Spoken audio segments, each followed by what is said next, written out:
और friends, welcome to the vibrational channel. एक question मेरे पास आया था, एस्ट्रोलॉजी, टैरो कार्ड रीडिंग और पाम रीडिंग, ये सारी जो चीज़ें हैं ये कहती है कि हमारी डेस्टिनी पहले से ही लिखी हुई है, हमारी तकदीर पहले से ही लिखी हुई है, उसके हिसाब से हम काम कर रहे हैं और लॉ ऑफ अट्रैक्शन इसलिए काम नहीं करेगा। अब ये बहुत ही थोड़ा कॉम्प्लिकेटेड इशू है, तो अगर आप मेरे साथ रह सकते हैं, समझ सकते हैं तो अच्छा है। मैं इसको ज़्यादा कॉम्प्लिकेट करने की कोशिश नहीं करूंगा, इसमें बहुत ज़्यादा डेप्थ में जा सकते हैं चाहिए तो, और उसके ऊपर मैं प्रॉपर वीडियो बना सकता हूं। पर यह बात जाननी ज़रूरी है, सिंपल कि लॉ ऑफ अट्रैक्शन हमेशा काम करता है। सबसे बड़ा जो रूल है वो है फ्री विल का। ऊपर वाले ने आपको एक पेन दिए है, उस पेन से आप अपनी तकदीर खुद लिख सकते हो, अपना फ्यूचर खुद लिख सकते हो। तो कुछ भी लिखा हुआ नहीं है और सब कुछ लिखा हुआ भी है। अब इसका मतलब क्या हुआ?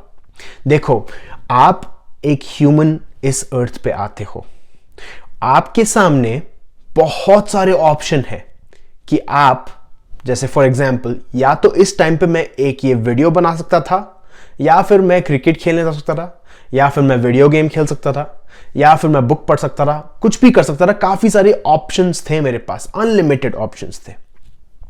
तो वो सारे के सारे ऑप्शंस लिखे हुए हैं। अब लिखे हुए का मतलब क्या है? वो पहले से ही डिसाइडेड है कि मैं कोई भी ऑप्शन कर सकता हूं, क्योंकि सब कुछ हो चुका है, क्योंकि टाइम नाम की कोई चीज नहीं होती है। सब कुछ हो चुका है और सब कुछ हो रहा है, तो इसलिए टाइम नाम की कोई चीज नहीं है। इसका मतलब यह है कि सारी की सारी जो ऑप्शंस हैं वो पहले से ही मेरे सामने हमेशा अवेलेबल हैं।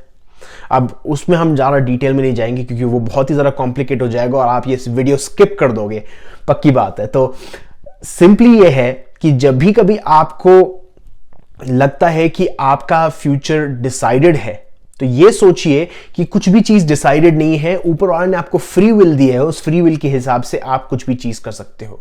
वही वाले पुराने वाले एग्जाम्पल पे आते हैं कि मैं या तो ये वीडियो बना सकता था, या फिर मैं बुक पढ़ सकता था, या काफी सारी चीजें कर सकता था। वो सारे ऑप्शंस अवेलेबल थे।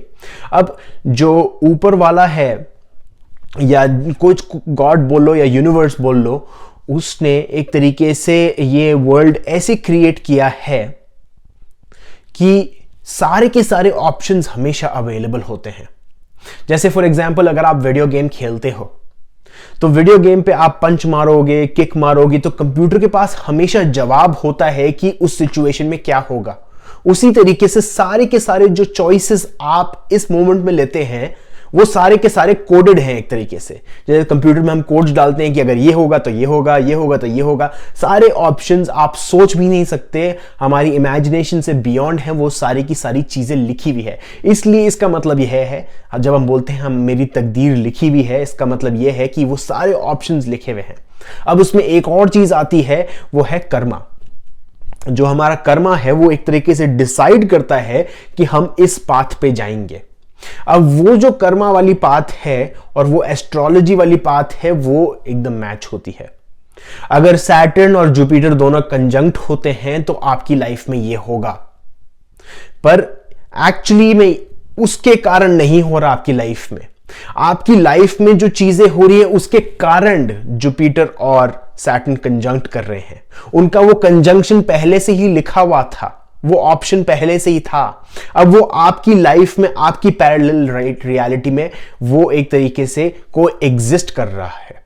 अब वही वाली कर्मा वाली बात पे आते हैं कि जैसे आपकी लाइफ में इतने सारे ऑप्शंस अवेलेबल हैं, मेरे कर्मा के हिसाब से मैं अभी शायद वीडियो गेम खेल रहा था, पर फिर मैं कॉन्शियस हुआ कि मेरे को वीडियो बनाना चाहिए, वीडियो गेम नहीं खेलना चाहिए, तो मैं वो छोड़कर इधर आया।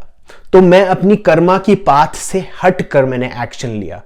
तो अगर कोई किसी एस्ट्रोलॉजर को बोलो कि अगर जतिन क्या करने वाला है अगले 5 मिनट में, तो वो एस्ट्रोलॉजी के हिसाब से वो बोलेगा कि जतिन अभी वीडियो गेम खेलेगा। छोटा सा एग्जाम्पल है, पर आपके पास क्योंकि फ्री विल है तो आप डिसाइड कर सकते हो आप क्या कर सकते हो। आप या तो कर्मा वाली पाथ पे चल सकते हो जो है अनकॉन्शियस वाली पाथ आपकी, या फिर आप नॉन कर्मा वाली पाथ पे चल सकते हो जहां पर आप बिल्कुल अवेयर हो।